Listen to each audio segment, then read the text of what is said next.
आदरणीय प्राचार्य महोदय एवं मेरे शिक्षक साथी और सभी छात्र छात्राओं व अभिभावक बंधुओं, सबसे पहले मैं आप सभी को राष्ट्रीय खेल दिवस की बधाई देना चाहता हूँ। आज हम विद्यालय में राष्ट्रीय खेल दिवस का आयोजन कर रहे हैं, जो कि ऑनलाइन ही होगा, क्योंकि कोविड-19 की वजह से आजकल सभी कार्य ज़्यादातर ऑनलाइन ही हो रहे हैं। तो खेल दिवस क्यों मनाया जाता है, इसके बारे में मैं आपको थोड़ा सा बताऊंगा। सबसे पहले मैं बताना चाहता हूँ कि मेजर ध्यानचंद जी, जो कि हॉकी के महान खिलाड़ी रहे हैं, उनकी जयंती के उपलक्ष्य में यह खेल दिवस मनाया जाता है। मेजर ध्यानचंद जी का जन्म इलाहाबाद में 29 अगस्त 1905 को हुआ था तथा वे बहुत ही कम उम्र में आर्मी में काम करने लग गए थे। मात्र 16 साल की उम्र में उन्होंने आर्मी ज्वाइन कर ली थी और आर्मी में देश के लिए सेवा देते हुए उन्होंने खेलना जारी रखा और हॉकी के एक महान खिलाड़ी बने। उन्होंने बहुत ही कड़ी मेहनत की। उस समय पर बिजली का बहुत ही अभाव था, तो वो रात को चांद की चांदनी के अंदर प्रैक्टिस किया करते थे। इसी वजह से उनका नाम उनके दोस्तों ने मेजर ध्यानचंद रखा। और वो इतने महान खिलाड़ी रहे कि उन्होंने हमारे देश को लगातार ओलंपिक गोल्ड मेडल 3 बार दिलाया, हैट्रिक लगाई मेडल की, गोल्ड मेडल की, जो कि एक बहुत ही बड़ी उपलब्धि है हमारे देश के लिए। 1928 में एम्स्टर्डम में जो ओलंपिक हुए थे उसमें गोल्ड मेडल जीता। उसके बाद 1932 में एंजेलिस में जो ओलंपिक हुए थे उसमें हॉकी को गोल्ड मेडल दिलाया।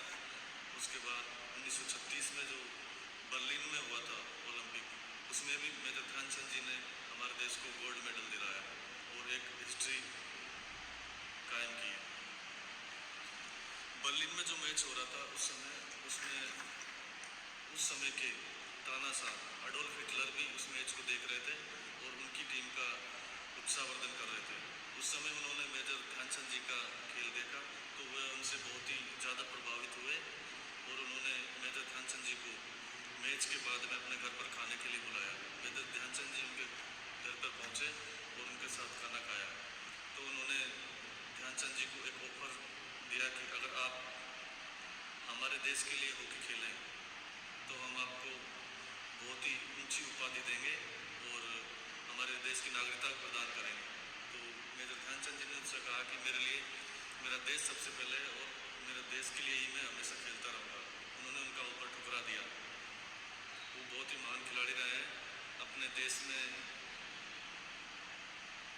उनके जन्म दिवस के उपलक्ष्य में ही ये राष्ट्रीय खेल दिवस मनाया जाता है। और उनकी एक ऑटोबायोग्राफी भी लिखी गई जिसका नाम गोल रखा है और मेजर ध्यानचंद जी के नाम पर ही अब खेल रत्न पुरस्कार भी रख दिया गया है। तो सभी से मैं कहना चाहता हूँ कि राष्ट्रीय खेल दिवस को सभी उत्साह के साथ मनाएं और सभी के जीवन में खेल कूदों का बहुत ही अच्छा महत्वपूर्ण योगदान है। तो सब लोग रोज़ खेल कूद को अपने जीवन शैली का एक हिस्सा बनाएं, रोज़ व्यायाम करें, दौड़ लगाएं और जैसे भी जो भी शारीरिक क्रियाकलाप कर सकते हैं वो उनमें भाग लें। तो हमारे शरीर फिट रहेगा, हेल्दी रहेंगे और हमारी जो रोग प्रतिरोधक क्षमता है, जिसकी आज के समय में हमें बहुत ही ज़्यादा ज़रूरत है, क्योंकि आज के समय में जो ये चल रही है बीमारियाँ, उनसे लड़ने का सिर्फ एकमात्र तरीका है अपने शरीर की इम्यूनिटी को बढ़ाया जाए, जो रोग प्रतिरोधक क्षमता उसको बढ़ाया जाए। और इसको आप अच्छा खाना खा के और शारीरिक व्यायाम करके बढ़ा सकते हैं। तो सभी लोग रोज़ कम से कम आधा घंटा अपने आप को दें शारीरिक क्रियाकलाप के लिए। आधा घंटा रोज़ फिटनेस का डोज, ये सभी के लिए ज़रूरी है। और जैसा कि आप लोगों को पता है, अभी ओलंपिक्स हुए थे टोक्यो में, ओलंपिक 2020 वाले, उनमें हमारे देश का प्रदर्शन बहुत ही अच्छा रहा है। हमारी मेडल टैली है वो भी बढ़ी है पिछली बार से, और हमारे देश के लिए जो नीरज चोपड़ा ने गोल्ड मेडल जीता है जेवलिन में, वो बहुत ही हमारे देश के लिए गौरव की बात है। उसके साथ में पैरालंपिक्स में भी हमारे देश ने बहुत अच्छे मेडल्स जीते हैं, जिसमें राजस्थान विश्वविद्यालय की एक छात्रा अवनी कालरा के नाम से, जिन्होंने शूटिंग में गोल्ड मेडल जीता है, वो भी हमारे देश के लिए बहुत ही गर्व की बात है। तो सभी अभिभावक बंधुओं से भी मैं निवेदन करना चाहता हूँ कि अपने बच्चों को खेलों के लिए प्रोत्साहित करें, उनका प्रोत्साहन बढ़ाएं और उन्हें हर तरह से सहयोग करें, जिससे कि वो आगे चल करके खेलों में भी करियर बना सके। और अंत में मैं सभी को खेल दिवस की एक बार फिर से बहुत बहुत बधाई देना चाहता हूँ, और इसी को आगे क्रम में बढ़ाते हुए हमारे विद्यालय में आज कुछ और गतिविधियाँ भी कराई जाएंगी, तो उनमें सभी बच्चे बढ़ चढ़ कर भाग लें और इसका हिस्सा बनाएं। धन्यवाद। Good morning, children. Today we are celebrating annual sports day in virtual mode. You know that we are not in a position to conduct this annual sports day in physical mode due to COVID pandemic. So it has been decided that we celebrate and spread the culture of sports in our country. This sports day is being celebrated on birthday of Major Dhyanchand Ji. Major Dhyanchand Ji is regarded one of the greatest sports personality in our country. You know that he has played hockey and made a huge contribution in the field of hockey. He has given 3 gold medals to our country and in all 8 gold medals in hockey. If you see the Olympics, we find that till now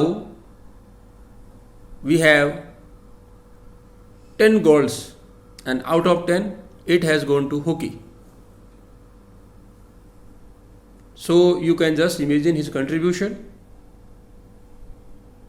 He not only played sports but also rendered his services in the Indian Army and British Army. So we have to take appreciation, we have to take motivation from Major Dhyanchand Ji's life.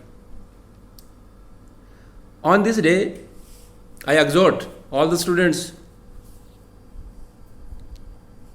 to adopt, play one game in one's life. You can play cricket, you can play volleyball, you can play football, you can play badminton, any indoor, any outdoor game, which is you like, but you should have one game and try to excel in that particular game. You know, we, the country, are sports loving country, but now we have to convert this theme into a sports playing country. Because you know, recently we have seen our performance in Tokyo Olympics. It has been very encouraging. And if you see performance, you find that in total we have won 7 medals. And this is one of the best performance of our sports person in Olympics. And I hope that in the coming years, generation to come, this performance is going to increase. You see the performance of Neeraj Chopra, another sports person. It has been very motivating for the children. So,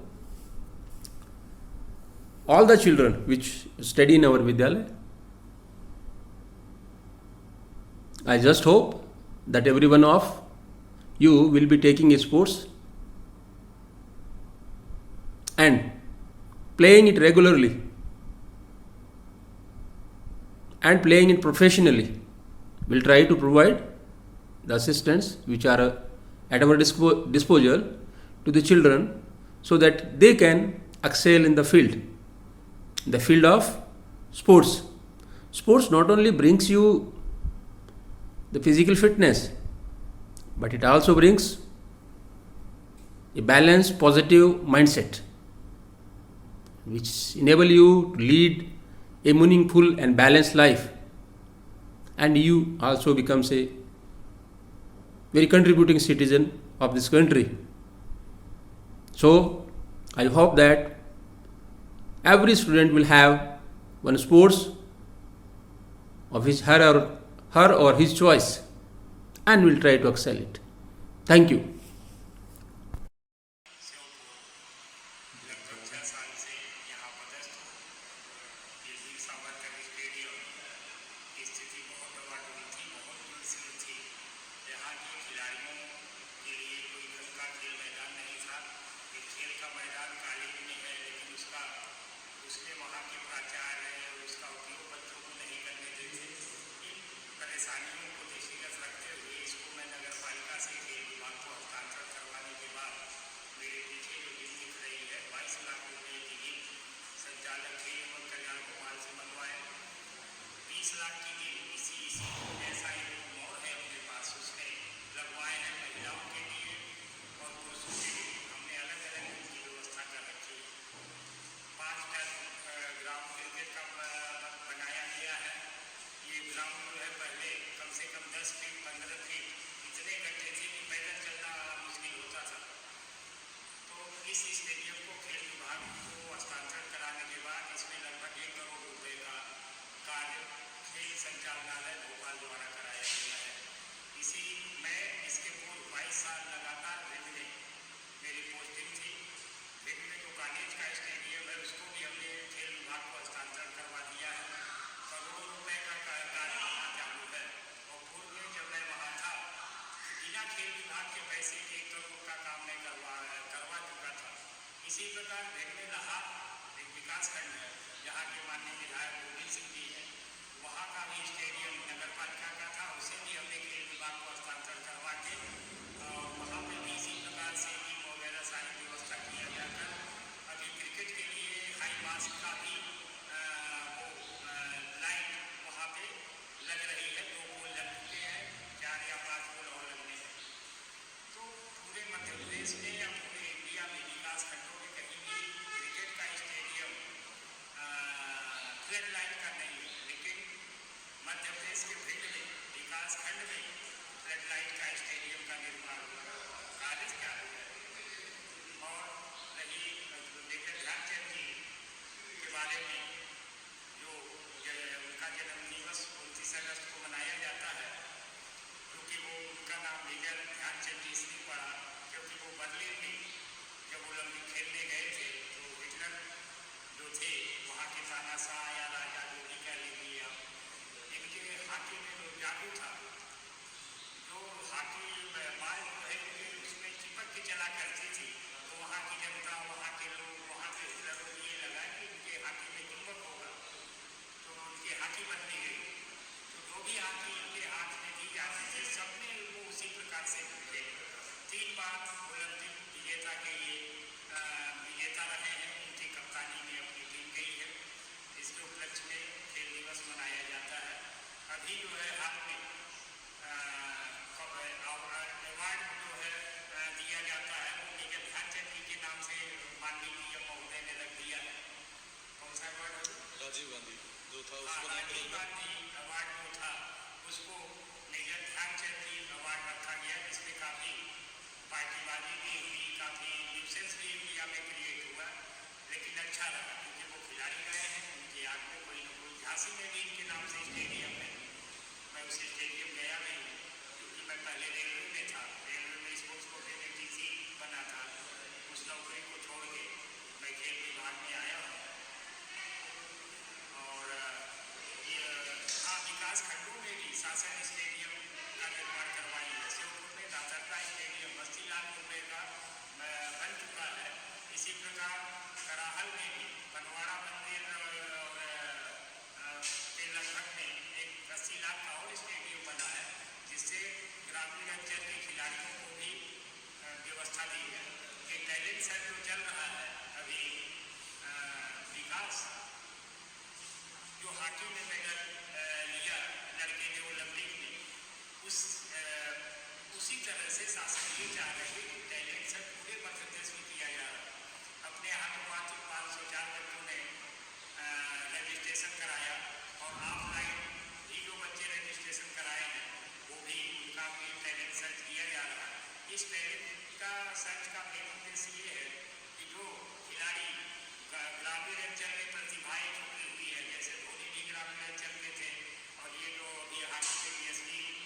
गांव का था जहां road नहीं है।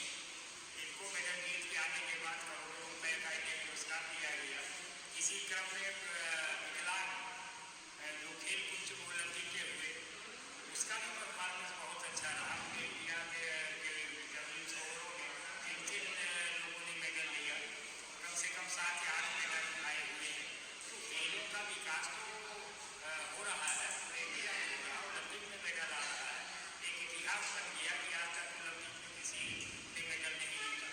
नीरज ने gold medal उठाया, मात्र 23 साल का लड़का है और अब उस मेडल जीतने से ज़्यादातर खिलाड़ी अब जवलिन की तरफ ध्यान दे रहे हैं। श्योपुर में भी एक खिलाड़ी है, कोई वाल्मीकि लड़का, नाम ध्यान नहीं आ रहा है, हाँ शिवम वाल्मीकि है, वो भी एकदम उसी स्ट्रक्चर का है, उसी का फोटो काफी लग रहा, ब्लैक कलर का है थोड़ा सा। यदि उसे भी सही तरीके से प्रैक्टिस कराया जाए, उसे भी आधुनिक जवलिन को आजकल एरोप्लेन जवलिन की व्यवस्था की जाए तो निश्चित रूप से नेशनल वगैरह में मेडल की उसके भी चांस दिख रहे हैं। तो ऐसा नहीं है कि जो प्रतिभा शहरों में ही रहती है।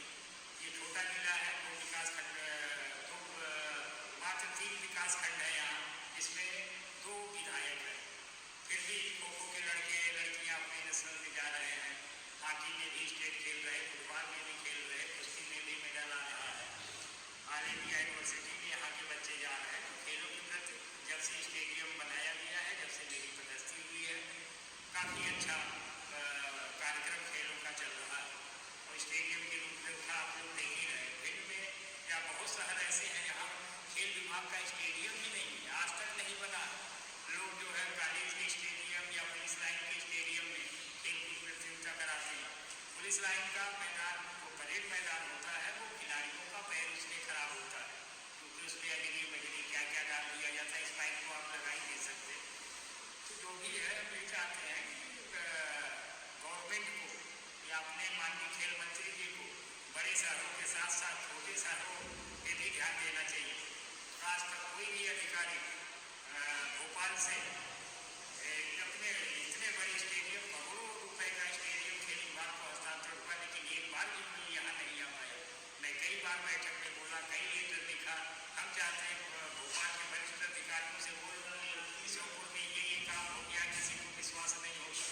यदि खेलों को बढ़ावा देना है तो ग्रामीण अंचल की, ये भी ग्रामीण ही समझिए, ये छोटा सा जिला जो है, गाँव के लोग यहाँ आके बस गए हैं, तो प्रतिभाएं यहाँ भी उनका सही तरीके से अब खेल सामग्री सारी व्यवस्था की जाए, कोचिंग की व्यवस्था की जाए।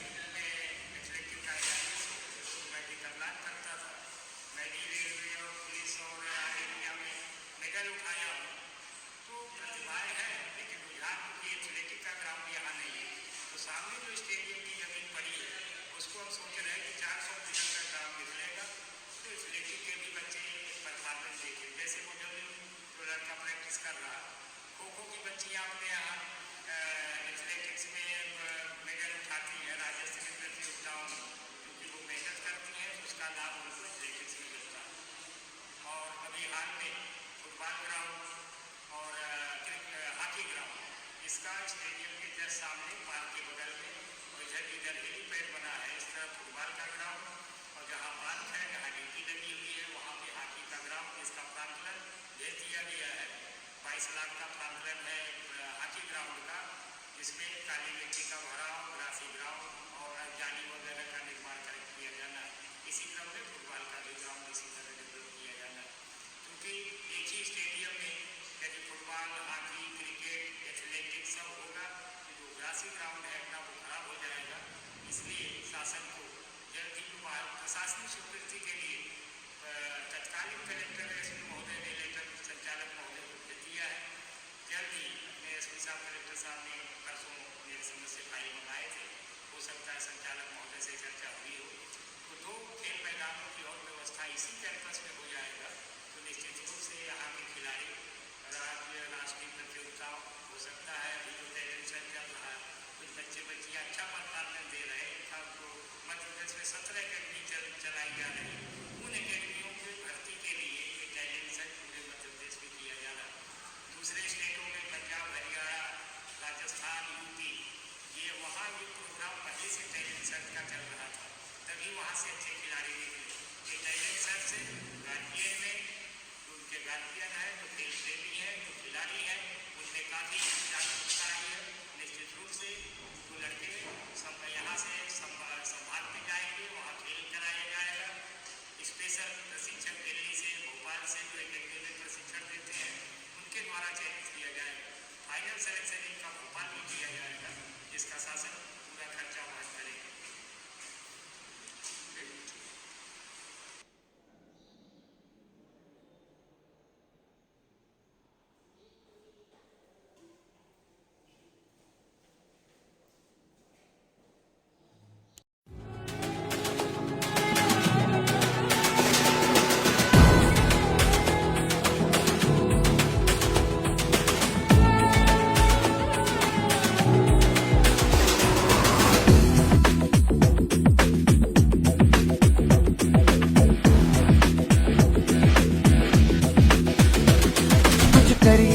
कुछ करिए नस नस मेरी खोले, हाय कुछ करिए,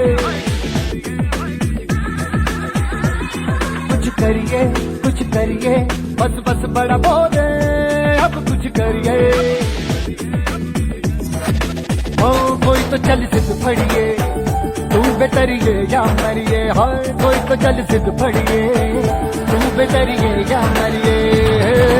चक दे इंडिया, चक दे इंडिया, चक दे इंडिया,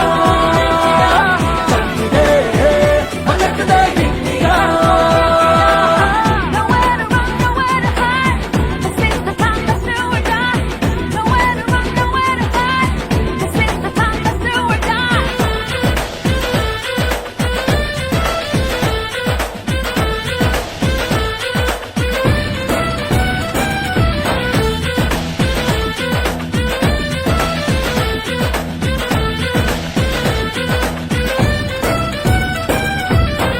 कूचों में गलियों में, राशन की फलियों में, बैलों में बीजों में, ईदों में बीजों में, रेतों के दानों में, फिल्मों के गानों में, सड़कों के गड्ढों में, बातों के अड्डों में। भूखा रोज भर ले, 10-12 बार कर ले, रहना न यार पीछे, कितना भी कोई खींचे। टस है नामस है जी, जिद है तो जिद है जी, किसना यूं ही किसना यूं ही किसना यूं ही पत्थर है। कोई तो चल सिद्ध फड़िए, तू बेतरिए या मरिए, हाय कोई तो चल सिद्ध फड़िए, तू बेतरिए या मरिए। चक दे इंडिया, चक दे इंडिया, चक दे इंडिया, चक दे India. Nowhere to run, nowhere to hide. This is the time, let's do or die. Nowhere to run, nowhere to hide. This is the time, let's do or die.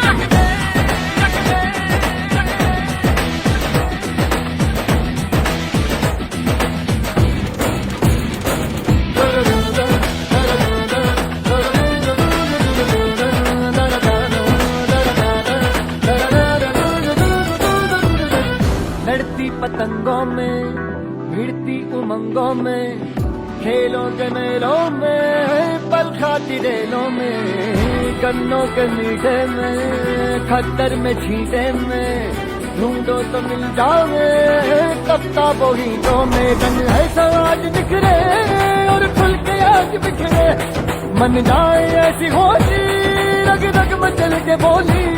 दस है ना मस है जी, जिद है तो जिद है जी, किसना यूं ही किसना यूं ही किसना यूं ही पत्थर है। कोई तो चल सिद्ध फड़िए, तू बेतरिए या मरिए, हाय कोई तो चल सिद्ध फड़िए, तू बेतरिए या मरिए।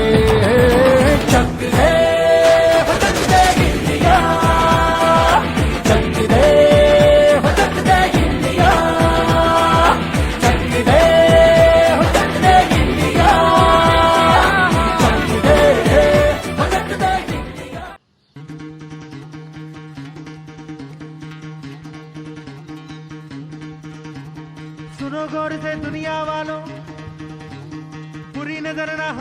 डालो, सुनो गौर से दुनिया वालों, बुरी नजर ना हम पे डालो, चाहे जितना जोर लगा लो, सबसे आगे होंगे हिंदुस्तानी। सुनो गौर से दुनिया वालों, बुरी नजर ना हम पे डालो, चाहे जितना जोर लगा लो, सबसे आगे होंगे हिंदुस्तानी। हमने कहा है तुम भी कहो, हमने कहा है जो तुम भी कहो। आओ हम मिलजुल के बोले अब तो यारा, अपना जहां है सबसे प्यारा। आओ हम मिलजुल के बोले अब तो यारा, अपना जहां है सबसे प्यारा। हमने कहा है जो तुम भी कहो।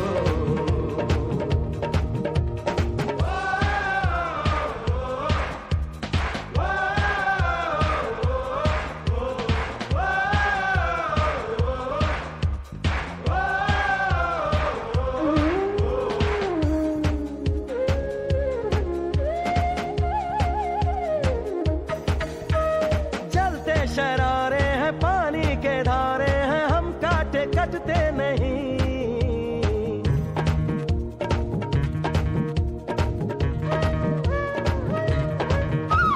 जो वादा करते हैं करके निभाते हैं, हम पीछे हटते नहीं। वक्त है, उम्र है, जोश है और जान है, ना झुके ना मिटे, देश तो अपनी शान है। वक्त है, उम्र है, जोश है और जान है, ना झुके ना मिटे, देश तो अपनी शान है। हमने कहा है जो तुम भी कहो। सुनो गौर से दुनिया वालों, बुरी नजर ना हम पे डालो, चाहे जितना जोर लगा लो, सबसे आगे होंगे हिंदुस्तानी।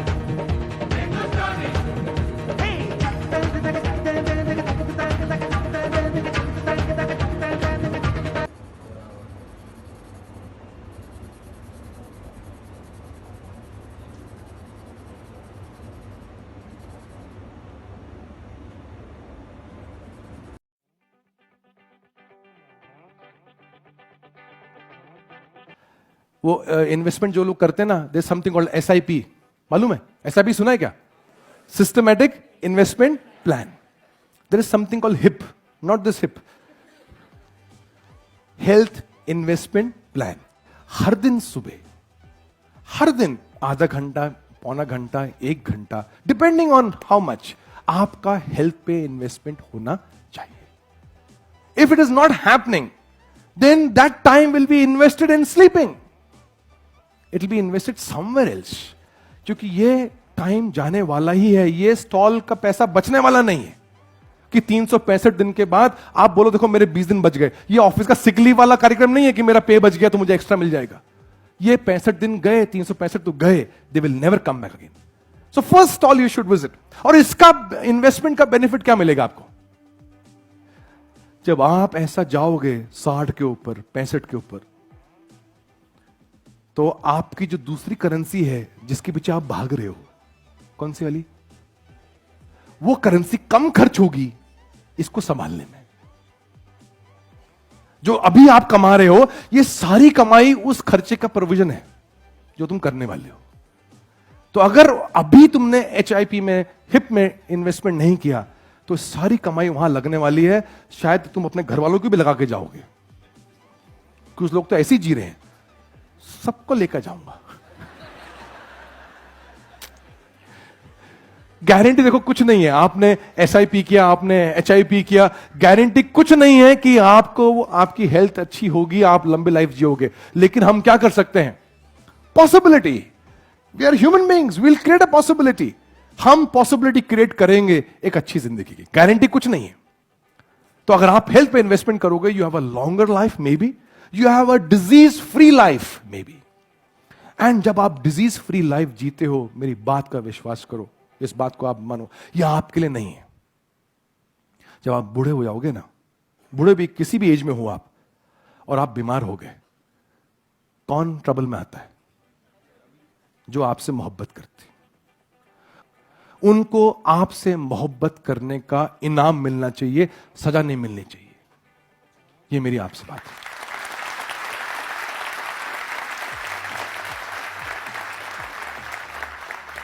तो अगर उनको इनाम मिलना चाहिए तो लंबी उम्र का डिजीज फ्री इनाम मिलना चाहिए उनको, कि वो कहें, बच्चे कहें, अरे मेरे दादा को देखो, मेरी दादी को देखो, एकदम फिट है। गारंटी कुछ नहीं, लेकिन कम से कम अपने हेल्थ पे इन्वेस्टमेंट करो कि जब आप जाओ तो एक लोग कहने, अरे अभी तो खड़े थे, अभी निकल लिए। राइट? ऐसा नहीं होना चाहिए कि लोग पूछें गए क्या, अभी तक नहीं गए।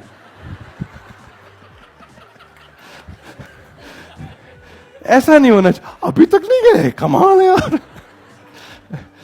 सो I always wish and I always pray and I say, God anything which you want to give to me, तो मुझे ये गिफ्ट देना कि I should trouble the least my loved ones, कि मेरे वजह से किसी को दुख नहीं होना चाहिए शरीर के रूप से, और वो दुख देने का कारण मैं ही होऊंगा और दुख ना देने का कारण भी मैं ही होऊंगा। सो इस हेल्थ को लाइटली मत लो यार। केंद्रीय खेल मंत्री अनुराग ठाकुर को देखिए, फिट इंडिया कार्यक्रम में कितने फिट नजर आ रहे हैं, तस्वीरें देखिए। देश में पहली बार ऐसा खेल मंत्री मिला है जो कि फिट इंडिया, खेलो इंडिया, अन्य चीजों को लेकर युवाओं को बढ़ावा दे रहा है। और खेल मंत्री खुद ही फिट कितना नजर आ रहे हैं, तस्वीरें देखिए। फिट इंडिया के कार्यक्रम में अनुराग ठाकुर को देख रहे हैं किस तरह से वो कर रहे हैं। लगातार केंद्रीय खेल मंत्री अनुराग ठाकुर लगातार स्पोर्ट्स को बढ़ावा दे रहे हैं, युवाओं को बढ़ावा दे रहे हैं और खुद आगे आकर सारे कार्यक्रम कर रहे हैं। केंद्रीय खेल मंत्री अनुराग ठाकुर को देख रहे हैं किस तरह से फिट इंडिया के कार्यक्रम में इस तरह से कर रहे हैं। लोग तालियां बजा रहे हैं क्योंकि अनुराग ठाकुर खुद ही इतना फिट है और लोगों को भी चाहते हैं देश में सभी लोग फिट रहें।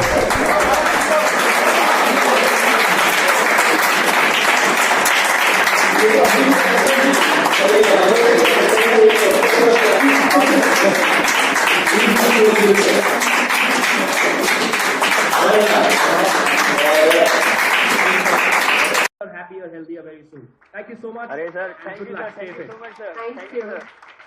Wow. Fantastic. अरे सर, वाह सर, आप तो इतने फिट है, क्या बताए। वाह Wow. सर ये तो हम भी नहीं कर सकते जी। सही में हम लोग भी नहीं कर सकते सर ये तो।